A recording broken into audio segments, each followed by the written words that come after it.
date of publication is 2025, and the number of pages is 233. The cover design was by Lanre Ladipo. Is he in the house? No, it's not. He did a very wonderful job. About the author, we shouldn't call him Dr. Banjo. We'll call you Dr. Banjo, just accept it for today. It's easy for me to call you a doctor because we are used to saying that. You're not a professor. Dr. Banjo. All right. So the book provides critical information needed to manage the ever-evolving public transport system globally. Anybody should just go there. Is that the technical information? Okay, about the author. As you can see, I'll just take it in snipers so we don't waste too much time. Dr. Banjo, let's leave it like that first, please. He's a lawyer, and he also read political science. And later he became, he read something on transport management in Aston University in Birmingham. He's a chartered member of the Institute of Transport and Logistics UK, and a board member of UITP. I think that's where I met him first. Through Professor Ning invited me to come. And I'm very, very glad to be the reviewer. It's a thing of honor for me. And he has also authored some works while we are here. 7 Dimensions of Human-Centered Workplace. US of Yoruba songs. So you mean you can write Yoruba songs too? I like your accent. Like Trump said that if I had that kind of accent, I would have become a president long ago. You know. So the book evaluates human travel purposes, how we move, and those who engages us as we move. It explores how the expansion of human needs, we saw some cartoons where people were moving in medieval times. So, and how the cities have been growing. As it grows larger, the need to move becomes more expensive. You heard somebody say before that everything about what we do in life revolves around transport. Everybody came here by way of transportation, isn't it? And even though you disappeared, it's still transport. So anyhow, you are here by transportation. From the day you were born to the day you are going to leave, transport will play a very vital part. You've heard about somebody who was being transported, a dead body, and the plane crashed too. They didn't want that man to go home. So the book aims to help managers and regulators focus on the internal and external perception of passengers. Passengers are king, isn't it so? So part 1 of the book, I'll be very fast, I will not take everything. The book is divided into 3 parts. Part 1, understanding the frontline passengers. What I mean by frontline passengers, this is those who interface with passengers. Part 2, the critical aspect of delivery and change. That's the part 1 has 5 chapters. Part 2 has 5 chapters. So the part 3, 2 chapters. I think it's a mix of them. Then we go to part 1. The nature of the transportation frontline. Who are those called the frontline persons in transportation? Those you mix with, you come in contact with every day. Like in Nigeria, most part of these examples in this book were taken from the UK. For those of us who have not been to the UK, I have not been to the UK, I've only been to Birmingham. So it explores the interface between the frontline employers and passengers. And the frontline employers are the fixed workplace. What are they expected to do? Physical attributes of the frontline workspace. You know, if you go to our parks, you understand what we mean by physical aspect. There is no. Have you been to a park there's a park that Professor Ning sent us to in Akpaja area, they call it Alagba Park. There's one at Ojota. We've been to such parks, you understand why Dr. Banjo had to write this book. What he did to show us what an ideal situation is supposed to be. Then he deals with employers on board. Then the other part of the part 1, chapter 1 to 5, talks about those who board moving vehicles like airplanes, ships, and ferries, what they are supposed to do. So there are 3 qualities he mentioned for an FLE. An FLE means the frontline employees, quick decision making. You know, sometimes when you ask a question, we are 20. Can't you give us a reduced price? Let me talk to my Oga first. But the frontline person is supposed to be able to take quick decisions on how to make such things wake up. At the end of the day, it's money they are looking for. So in the same phase, chapter 4 of the book, look at the invisible front line. 4 and 5, look at the invisible front line, those who are working behind the scene. There are many people, you go to the airport, you only see those who want to search you. There was a time somebody was trying to, that scanner, they want to search me at the airport. I thought the woman wanted to hug me. So I wanted to hug. They say no, it's for searching. Yeah, look, I was very disappointed. I was not happy. because I thought she wanted to hug me. So those are the frontline people, but there are people behind the scene who control some of. If you look at the baggage part, those things that remove baggage from the aircraft, people control it. People control the aircraft to take off. People control the ship to take off. Those are the people that are the invisible frontline persons you don't see. So he talks about it in 4 and 5 in the book. Then we'll go to part 4 of the book, the ingredients of frontline leadership. There must be leadership in frontline.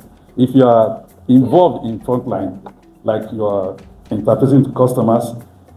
6 is leading people in transportation organization. Who are those who lead people? Those who lead must also be led to do the right thing. In chapter 7, we look at why frontline matters in transportation. If you come to the airport, for instance, if you're coming out from Europe, they'll tell you, Oga, happy Sunday. Have you experienced such a thing before? What do you bring for us? Somebody actually asked me he wanted money. I said, okay, let me give you some naira. He said, no, I should give him in dollars. But I'm in Nigeria. We don't spend dollars in Nigeria. So such kind of behavior can put some people off. And people write a lot of reports. And again, in these days that everybody's using phones, any little infraction from the frontline area can give the company a very bad image. Then chapter 8, we look at the quality or the aspects of quality on the mobile frontline. Look at the staff appearance. Somebody was talking about uniform. Was it the Prof? Okay, yeah. Okay, if there's a problem, if you're not putting on your uniform, how do we know who to talk to? There was a time my luggage was missing. I came from Abuja to Lagos. My luggage was in Kano. After making so much noise, they took it to Calabar. My luggage was traveling without me. And when I went to the airport to complain, I saw a man looking like a tout. I said, are you? He said, what is it? You could just, because of that small luggage. How does he know the luggage is small? He said, what is inside? I said, my clothes. How much is it worth? Said that you're making noise. And just at 3 Ankara, I bought it with my money. 3. It's not my money, madam. Though you're looking at it like you're related to the man. All right, so the frontline people can actually make a company to be known or to spoil the image of the company. To look at the ticketing and permission to travel. Now, I saw a video just published recently that those coming in, there's no visa on arrival anymore. You have to apply online in Nigeria because not all countries have embassies, or we have embassies in most countries, so you can do visa. So they must have given your visa before coming to Nigeria, unlike when you come to Nigeria and start arguing. There was a time they wanted to turn me back in Uganda. Uganda. I told the man, I say I'm a professor in Nigeria. He said he doesn't care. I say from Nigeria. And that's okay. I have permission to give 20 visas in a week. Give it to me. I'm from Nigeria now. We may not have gotten it right, but not Uganda. He turned me back. I will come back. So even how the luggages are, like I told you, my luggage traveled when I was in Lagos. My luggage was in Kano, Calabar, traveling all over the place. Then the last part, the part 3, look at critical aspects of delivery and change. Aspects of change in a practical way, what we expect to see. The attendance at the airport. People must attend to the passengers. And Dr. Banjo Sr., is he still in the house? I can't see, he has gone. Okay, took permission. Say about people waking up by 4 a.m. and getting to work. I was in EcoBank one day. I got there by 8 o'clock. I saw people sleeping at the car park. They said they got there by 5. So you have to sleep for about 2 hours or 1.5 hours so you can start work. How much are they paid? 150,000. And you say you have a good job. And they came all the way from Ota. So yeah, they must have a place where they can easily attend to the people. Then their behavior, their competence. Then there must not be drugs.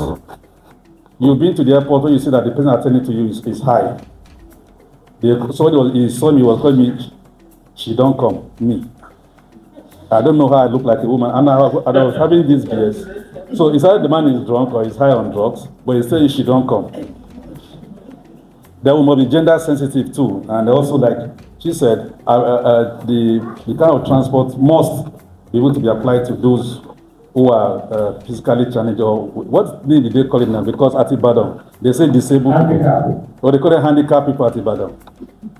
This is Ibadan people. And I was with you that done. I think we were there in the University of Ibadan, their center, where they have the Southwest Regional Development Services. I was in the transport committee. And Ibadan people keep using handicap. Who is handicapped? Is it someone that cannot see or someone that cannot talk? No, I don't know. I'm handicapped in law. So chapter 11 talks about the future of passengers, the future of transport, what we need. The future of transport is automation. That's where we are going to now. If you look at the BRT now, we use a cowrie car. Do you have cowrie car, madam? You do. Thank you. I do also. And my name is written on it. Is your name written on your own? No. We are going to check your own very well. My name is written on my cowrie card. That means it's customized. Everybody, the reason why, one of the reasons why you should have your name on the cowrie card, or why it is at the back end, so that it will be on record that you were in the bus. A little girl was killed at that time, but there was no record. If not that she sent a video, nobody will know that she was killed. So always tap in. If they say, madam, don't worry, enter. No, insist. Because if you don't insist and you enter, there's no record of you being on that bus. And if anything happens to you, you're on your own. Tap in, the back end will show that Mrs. Adegbite, right? I almost got the name. If you just want to speak in name, and you just say Adebayo, say no, it's not Adegbite, it's Adebayo. They are so close. Thank you very much. So that's where we are going, autonomous technology. Autonomous technology. The carry car right now, Lagos is ahead of every country, apart from maybe South Africa and Egypt. Lagos is ahead of every country. Lagos State country is ahead of every country in terms of those things, because you tap in, you can use it for water transportation, use it for the rail, use it for the bus. That is great improvement. If I grow up, I want to be the governor of Lagos State. Okay, so the last chapter, chapter 12, talks about what happened in the COVID era. I was thinking that the chapter 12, we talked about what happened in the COVID era, and he discussed how FLEs braced the pandemic and things put in place to check the spread. So the use of technology will increase. The blue line, now we are expecting the yellow line to come on board, the green line. The lines, the yellow, blue, like we're wearing, they just the name tags for the different directions of the train. Because the way you are looking at me, that's what it means, not because you are wearing green. Then let me just go to, like I said, we don't want to waste too much time. To the conclusion, the major strength of this book is the depth of information and its simplicity. When I read the book, I discovered that it goes beyond. I told Professor Oni that the book is not just for transport people. It's telling us how to manage an organization. I think he just used transport as a case study. Let me put it that way. If you are read it's very deep. And with the examples and illustrations and everything. So the treasure of the book cascades into management, industrial psychology, and project management. International examples, well-crafted illustrations, and the readers. Then what needs to be addressed is to give priority to mirror our own. The book did not talk so much about what happens in Nigeria. It's your focus mainly was on the formal transport sector, and the formal transport sector is very small compared to the carriage of the informal transport sector. You agree? What the yellow buses carry in a day, the blue, the Lamata, the big heavy-duty buses cannot carry it in a month. It's huge. There was a time they say we have about 75,000 yellow buses in Lagos. I don't know the number now. They carry so much. So the book is just talks more about the formal transport sector. But I believe that with this, when I get to the recommendation, if we do this, let me go to the recommendation. If we can do this, what Banjo has said in this book, I strongly recommend the book to everyone here in this room. Like I said, it goes beyond transportation. For what I picked from the book, Banjo used transport as a case study because it went so much deep into management issues, and it is very, very good. I strongly recommend the book to everyone here who wants to know what formal transport operations should be. Those who want to invest in transportation and those who may wish to make transport a career. The lawyers can still have add transport to their cause. There's a law of carriage, right? There's nothing they do in the transport sector that the lawyers will not come to sign. And for you to be able to sign, you must have some little knowledge of transportation too. I specifically recommend, I think the Don man was saying it, that everybody, all the companies should have it. So I recommend that this book should be given to Lamata strongly.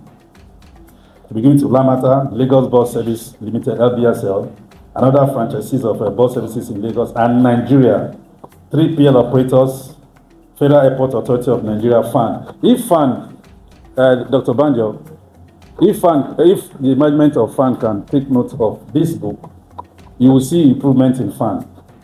A very serious matter. Lagos Waterways, LASWA, Nigerian Inland Waterways Authority, Nigeria Railway Corporation, and other upcoming operators to get this book.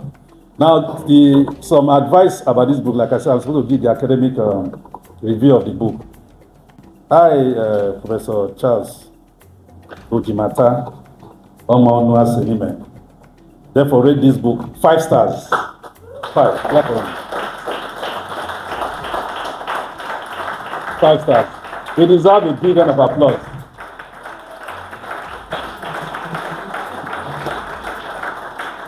It's not easy to write a book of that dimension, and I sincerely thank the author for his hard work and for the opportunity given to me to talk about this book. It's a rare privilege standing before Professor Oni and other professors who have gone out. I thank you very much, and I wish you the best of Democracy Day. Thank you.